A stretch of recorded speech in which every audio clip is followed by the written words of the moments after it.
Tim penyidik Pitsus Kejati Bengkulu resmi menetapkan mantan Bupati Bengkulu Utara Imron Rosadi sebagai tersangka dugaan korupsi tambang batu bara yang merugikan keuangan negara sebesar 1,3 triliun rupiah. Penetapan tersangka dilakukan usai mantan Bupati Bengkulu Utara, Imron Rosadi, menjalani pemeriksaan intensif di gedung Pitsus Kejati Bengkulu.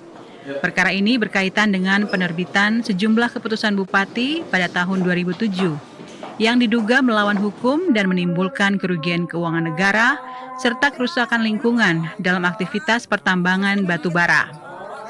PLH Kasih Penkum Kejati Bengkulu, Denny Agustian menegaskan, penetapan tersangka terhadap Imron Rosadi dilakukan setelah penyidik menemukan alat bukti yang cukup terkait dugaan tindak pidana korupsi dalam proses penerbitan dua keputusan pada tahun 2007 yang menjadi dasar berpindahnya kuasa pertambangan dari PT Niaga Baratama kepada PT Ratu Samban Mining. Kedua keputusan tersebut dinilai bertentangan dengan peraturan perundang-undangan yang berlaku di bidang pertambangan dan administrasi pemerintahan. Penahanan pada satu orang tersangka yang telah ditetapkan sebagai tersangka dengan inisial IF.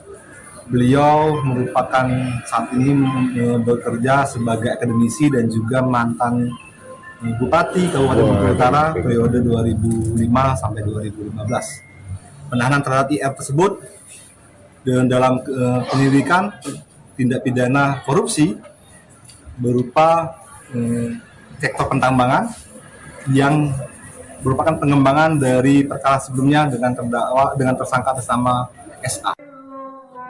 Denny Agustian menambahkan penyidik juga menemukan adanya pelanggaran berupa tidak dikenakannya biaya sebesar 10% dari nilai transaksi pemindahan kuasa pertambangan dari PT Niaga Baratama kepada PT Ratu Samban Mining.